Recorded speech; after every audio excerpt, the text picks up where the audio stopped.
नमस्कार. सारंग ऐश्वर्याला म्हणत असतो, ऐश्वर्या, तुमच्या मनात जे चालू आहे ते सर्व थांबवा, कारण मुळात तुमच्या या वागण्याला काहीच अर्थ नाही. ऐश्वर्या, मला तुमच्या या वागण्याचा त्रास होतोय. खरं सांगायचं तर तुमचं वागणं खूपच विचित्र आहे. तुमच्याशी कसं वागावं तेच मला कळत नाही. ऐश्वर्या, प्लीज स्वतःहून विचार करा. तुम्ही काय वागता या गोष्टीचा. तुम्ही जर का त्या गोष्टीचा विचार केला तर कदाचित सर्वच गोष्टी सॉल्व्ह होतील. तेव्हा लगेच ऐश्वर्या बोलते, सारंग, तुम्हाला कळत नाही आहे. अहो, त्या जानकी आणि त्या ऋषिकेशने आपल्याला खूप त्रास दिलाय. या घरात आपल्याला काहीच मान नाही.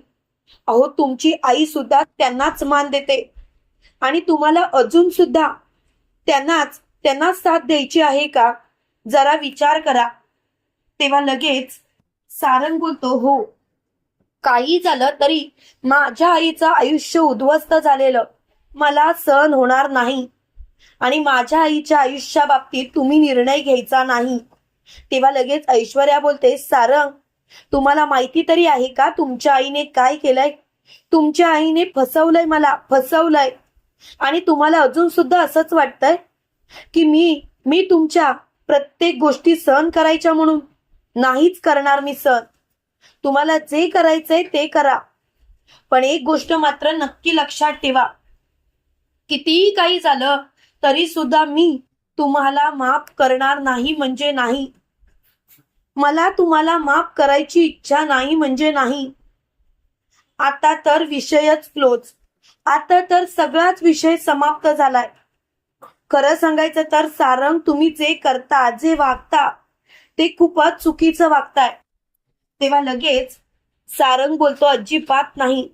ऐश्वर्या, तुम्ही चुकीचं वागताय. मुळात तुम्ही काय वागताय आणि काय नाही याचा तुम्ही विचारच करत नाही आहात. मला तर तुमच्या वागण्याचा खूप त्रास होतोय. मुळात तुमच्याशी कसं वागावं तेच मला कळत नाही. तेव्हा मात्र सारंग खूपच चिडलेला असतो. सारंग मोठ्याने बोलतो, पुरे. आता तर विषयच क्लोज. आता काही झालं तरी सुद्धा मला काहीच ऐकायची गरजच वाटत नाही. आता तर सगळं समाप्त झालंय. खरं सांगायचं तर तुमचं हे वागणं खूपच चुकीचं आहे आणि मला तर या वागण्याचा त्रास व्हायला लागलाय. आता खरंच पुरे. आता या गोष्टी इथल्या इथे थांबवा, नाहीतर नको ते होऊन बसेल आणि तेव्हा मात्र तुम्हाला कोणीही वाचवणार नाही. तेव्हा मात्र ती खूपच चिडलेले असतात. त्यावेळेला मात्र सारंग मोठ्याने बोलतो, ऐश्वर्या, तुम्ही काय बोलताय कळतंय का? सारंग आणि ऐश्वर्याच्या खोलीमधून आवाज खूप मोठमोठ्याने येत असतो. त्यावेळेला जानकी ऋषिकेशला म्हणत असते, काय झालं या दोघांमध्ये? कधी आवाज न येणारा आज मात्र आवाज येतोय. मला खरंच कळत नाही यांचं काय चाललंय ते. मुळात मला कोणत्याच गोष्टी समजतच नाही. खरं तर मला काय करावं तेच कळत नाही, पण लवकरात लवकर मला सगळ्या गोष्टींचा नीट विचार करायला पाहिजे. मी शांत बसणार नाही म्हणजे नाही आणि मला कोणत्याच गोष्टीचा विचार करायचाच नाही. आता तर मला एक गोष्ट कळून चुकली, ती म्हणजे काही झालं तरी सारंगावजी आणि ऐश्वर्याच्या आयुष्यात अजिबात ढवळाढवळ करायची नाही, कारण कितीही काही केलं तरी पालत्या गड्यावर पाणी आहे. इकडे आपल्याला असं पाहायला मिळतं की ऐश्वर्या सारंगला बोलते, सारंग, जरा विचार करा. अहो, मला कळतंय तुमच्या आईच्या आयुष्यात वादळ येईल, पण जर का तुमच्या आईच्या आयुष्यात वादळ आलं तरच ती ठिकाणावर येईल, नाहीतर तिचं आपलं जानकी जानकी सुरू राहील. सारंग, तुम्ही विचार करा. जर का खरोखर पार्वती म्हणजेच ऋषिकेशची आई या घरात आली तर कदाचित सगळ्याच गोष्टी व्यवस्थित पार पडतील. तेव्हा सारंग बोलतो, ऐश्वर्या, प्लीज बस करा. तुम्ही काय बोलताय ते कळतंय का? तुम्ही माझ्या आईला सवत आणण्याचा प्रयत्न करताय, जी या जगात नाही तिला आणण्याचा प्रयत्न करताय. तेव्हा ऐश्वर्या बोलते, हो, कारण मला तुमच्या आईला धडा शिकवायचा आहे. तेव्हा मात्र सारंग ऐश्वर्याचं थोबाड फोडतो. तेव्हा मात्र ऐश्वर्याला खूप राग येतो आणि ऐश्वर्या चक्क सारंगचा गळा आवळते. आणि सारंगला बोलते, सारंग तोंडाला आवर घालायचा, माझ्याशी या भाषेत बोलायचं नाही. हो, करणार आहे मी रणदिवे कुटुंब उद्ध्वस्त, कारण या रणदिवे कुटुंबामुळे माझ्या आयुष्याची माती झाले. याच रणदिवे कुटुंबामुळे मला नको त्या गोष्टी सहन कराव्या लागल्या. याच रणदिवे कुटुंबामुळे माझं सगळं आयुष्य उद्ध्वस्त झालंय.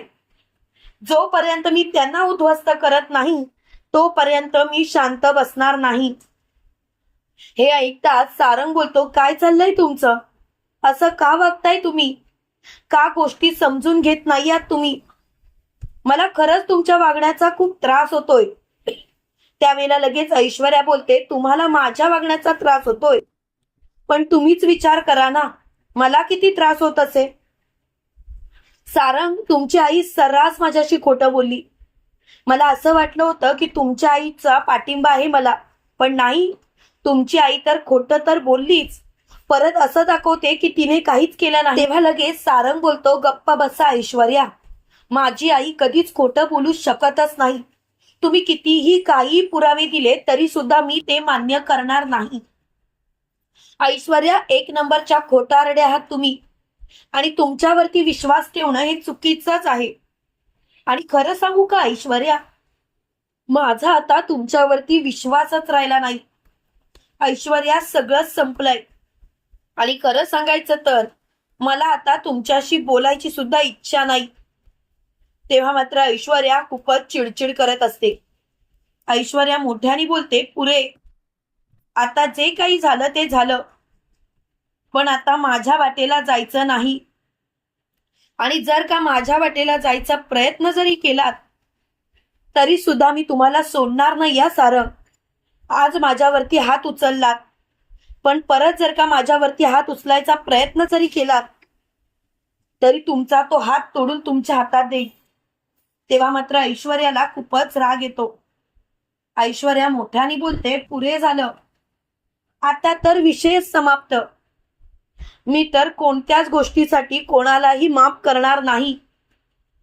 मला तर आता कळूनच चुकलंय की ऐश्वर्या, सगळंच समाप्त झालं आणि मला तर आता या विषयावर बोलायचंच नाही. तेव्हा मात्र ऐश्वर्या खूपच चिडलेली असते. ऐश्वर्या मोठ्याने बोलते, आता मला या विषयाचा विचारच करायचा नाही. आणि खरं सांगायचं तर आता सगळं काही समाप्तच झालेलं आहे.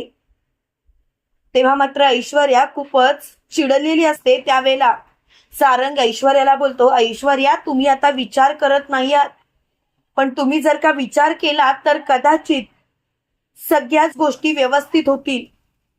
कदाचित सगळं काही आपण नीट पार पाडू. तुम्ही जरा विचार करा ऐश्वर्या, तुम्हाला पटतंय की नाही बघा. तुम्हाला जर का पटलं तर कदाचित सगळंच नीट होईल. ऐश्वर्या, प्लीज. तेव्हा मात्र ऐश्वर्या सारंगकडे बघतच बसते. तुम्हाला काय वाटतं मित्रांनो, खरोखर सारंगला अक्कल येईल का? आणि सारंग स्वतःहून ऐश्वर्याला घराबाहेर काढेल का? कमेंट करून नक्की कळवा. आणि असेच मालिकेचे नवनवीन अपडेट पाहण्यासाठी व्हिडिओला लाईक आणि चॅनलला सबस्क्राईब करायला विसरू नका.